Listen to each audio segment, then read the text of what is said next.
சொல்லவா? ஸ்ரீகணநாதா சரணம், குருவாயூரப்பா சரணம்.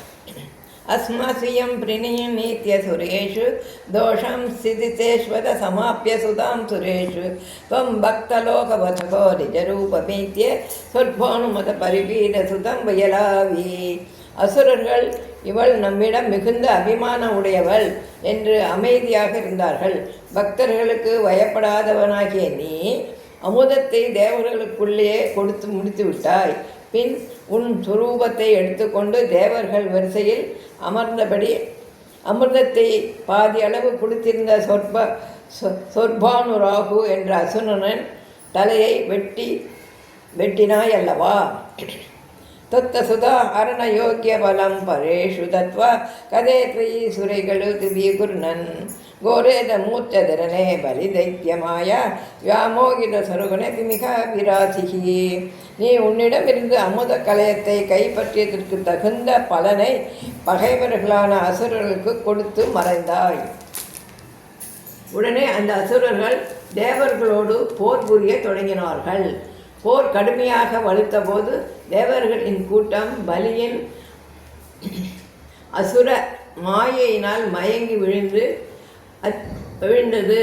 அச்சயம் நீ அப்போர்க்களத்தை மறுபடியும் அந்த போர்க்களத்திற்கு தோன்றினாய். தம் காலனே விமத மாலி முகான் ஜகந்த சக்ரோ ஜகான பலி ஜம்பவலான் சபாகான் சுஷ்காத்திர துஷ்கரவதேன முச்சே செலூனே பேனேன நாரதா கிரண்யரனோம் துவம். பிறகு நீ காலநேமியையும் மாலி முதல்வர்களையும் கொன்றாய்.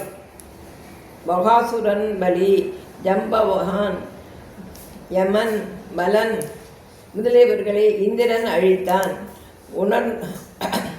உணர்ந்தாலும் நினைந்தாலும் கொல்ல முடியாத நமுச்சியும் கடல் நுரையினால் சம்காரம் செய்யப்பட்டான். பின் நீ நாரதரின் வேண்டுதலுக்கு இணங்க போரை நிறுத்தினாய். யோஷா வபுர்தனுஜ மோகனம் ஆகிதந்தே சித்வா விலோகன குதூகலவான் மகேசக பூதை சமம் கிரிசயா ஜகதம் பதம் தே சுத்வா பிரவீத மதம் துவமதோ திரோதகா. அவர்களை மயக்க நீ எடுத்த மோகினி உருவத்தை பற்றி கேள்வியுற்று சிவபெருமான் அதை காண மிகுந்த ஆவல் கொண்டார். உடனே பூத கணங்களோடு பார்வதியோடும் உன் இருப்பிடமான வைகுண்டத்திற்கு வந்து உன்னை துதித்து தன் விருப்பத்தை தெரிவித்தார். அப்பொழுது நீ மறைந்தாய்.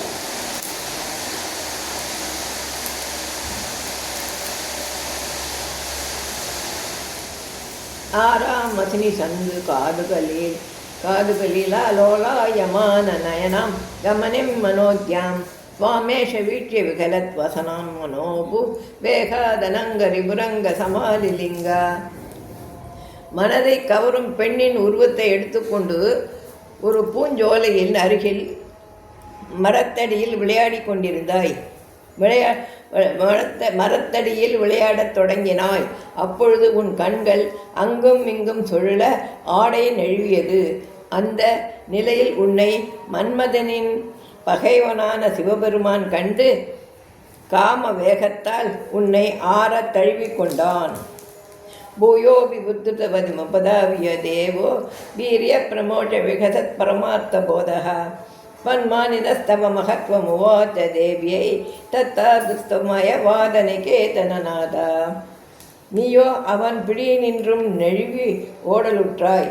அந்த சிவபெருமானோ உன்னை விடாமல் தொடர்ந்து தன் வீரியத்தை வெளிப்படுத்தினார். அதன் பின் உன்னை தெளிவாக அறிந்த பின் உன்னால் மேன்மையுற்றவராய் உன் பெருமையை தன் மனைவியாகிய பார்வதியிடம் கூறினார். குருவாயூரின் தலைவனே, அத்தகைய பெருமையுடைய நீயே என்னை காத்தருள வேண்டும். ஸ்ரீகிருஷ்ணா.